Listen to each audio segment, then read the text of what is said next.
Hello, I'm Andy and welcome back. Today's video is I'm day 60 of my 30-day carnivore diet, and yeah, this video is going to cover how days 30 through 60 went, and if that interests you, please stick around.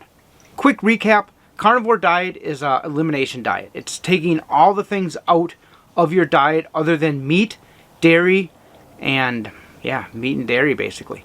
I'm kind of a dirty carnivore. I use spices. Not everybody uses spices.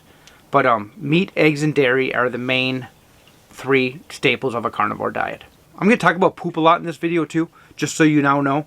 2015 is when I became gluten-free, and it's when I went from pooping 8 times a day to pooping twice a day.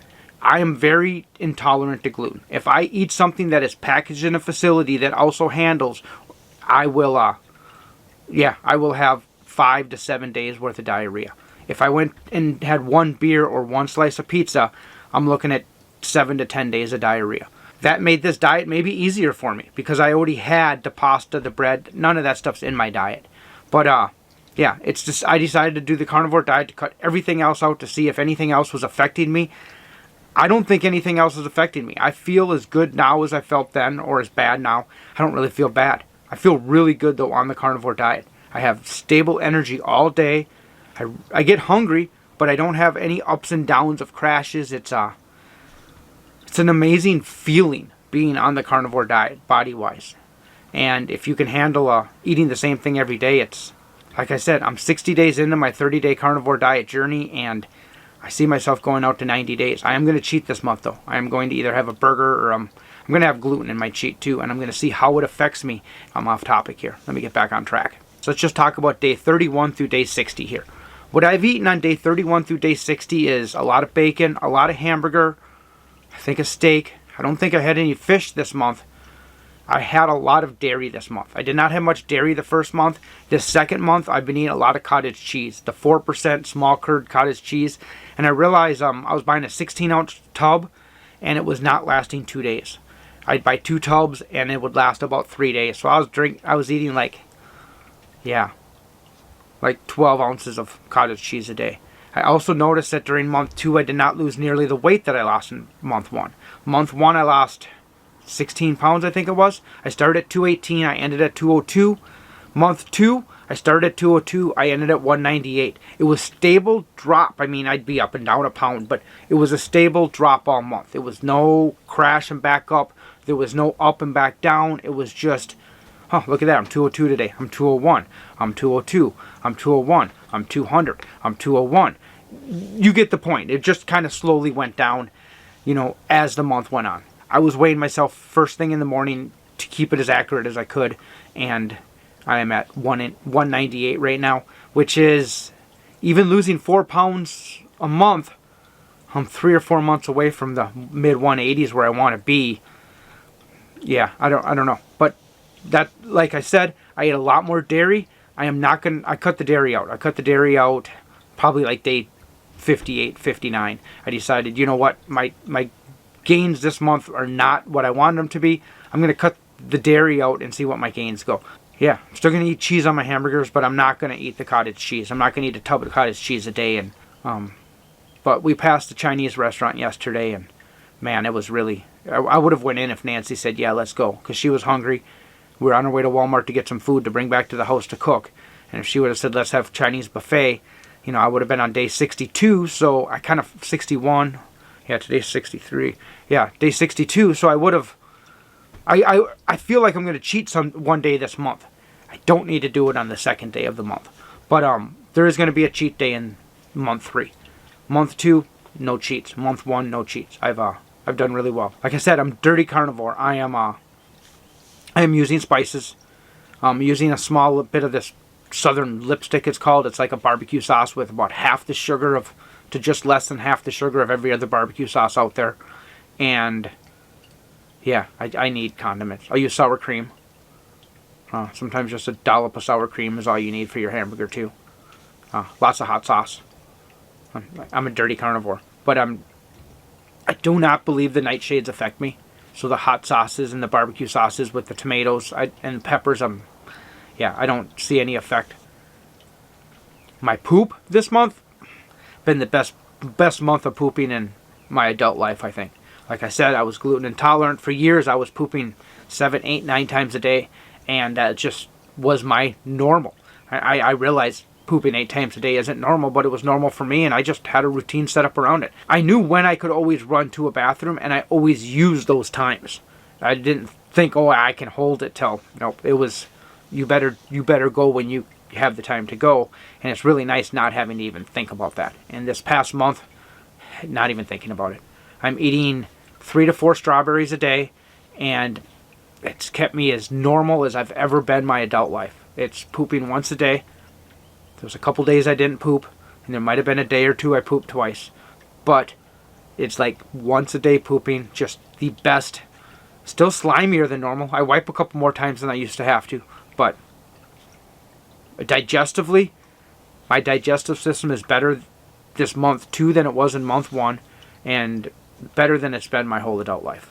I've been trying to add salt, and I'm getting used to add salt to stuff. I haven't had much of an electrolyte issue. Did have a couple of days where I had a small headache because I hadn't, and then I look back and think, yeah, I haven't used salt in a day and a half because I was never a salt user, and I would get enough salt through. I didn't really go with potato chips, but I ate a lot of tortilla chips and Doritos, and there's enough things that I was eating that had salt in them that I am no longer eating, that I got to remember to use that salt shaker. My sleep has been really good this month. A couple of rainy days, I've still taken a nap in that, but for the most part, my energy levels and my sleep levels are just, they're perfect. I've been in ketosis every day, but I did drop out 1 day this month. Where the first month I was kind of in and out and mostly out. This second month I've been in ketosis. I had chicken for lunch and chicken for dinner one day.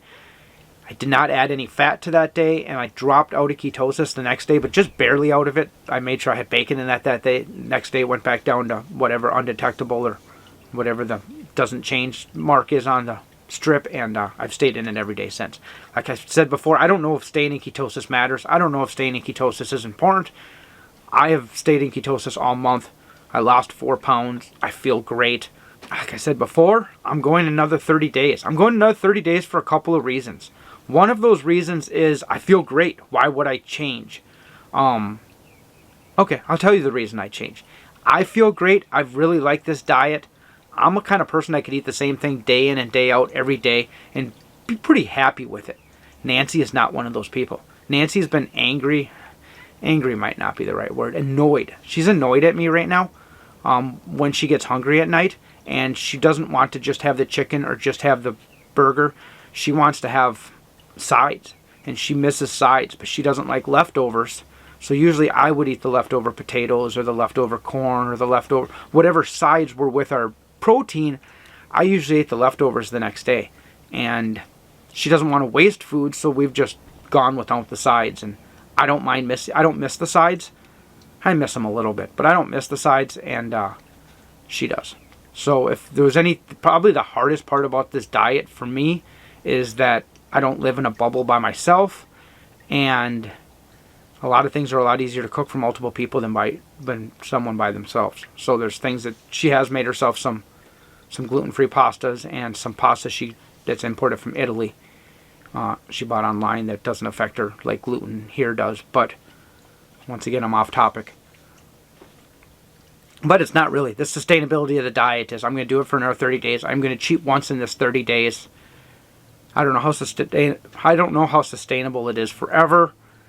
If I lived in a bubble by myself, it might be a little bit more sustainable. Once I get to an ideal weight, I want to know how many times I can cheat. And can I maintain? Okay, I can have, potatoes and corn with my steak twice a week. Maintain the healthy feeling mainly, though. I feel healthier now than I have in a long time. I just feel good. I don't know how to describe it any better than I just feel good. And I just feel my energy levels, my mental state, everything just feels better. A reason I would stay on the carnivore diet would also be, they found poison in the oats. Chloroquat. Oh, man, I should really look this up. I'm going to look it up so I know the right words. But, and I'm going to throw a couple clips in here while I'm looking it up. I don't know how healthy grains are for you. Might want to put that box of Cheerios back on the shelf if you're interested in your health.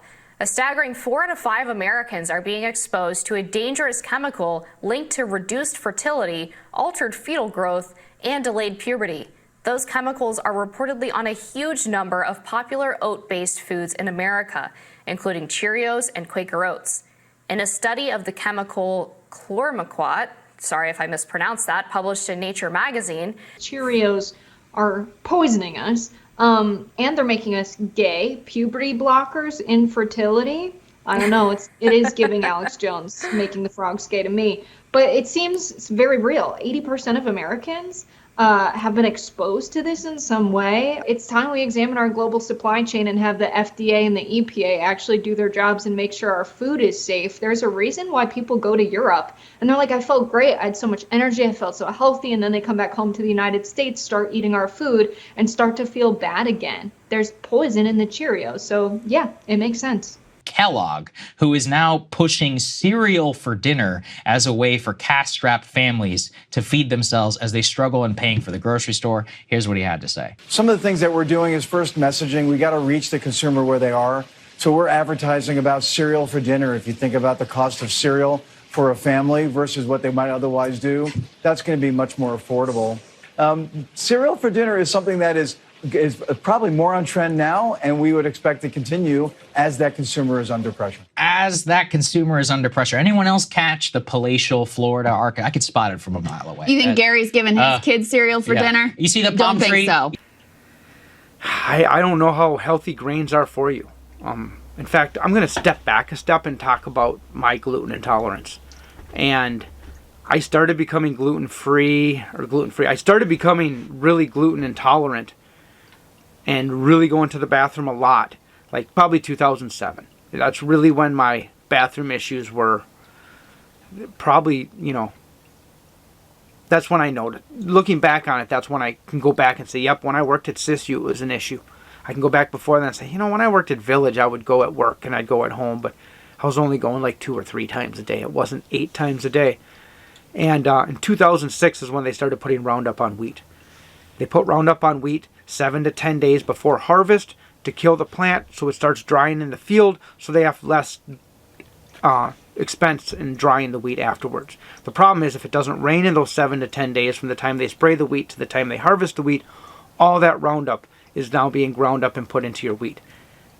The Roundup in the wheat and my gluten intolerance, I know correlation and causation aren't, this isn't scientific, but when you start spraying X product on the wheat, and I now cannot eat the wheat without being severely affected by it,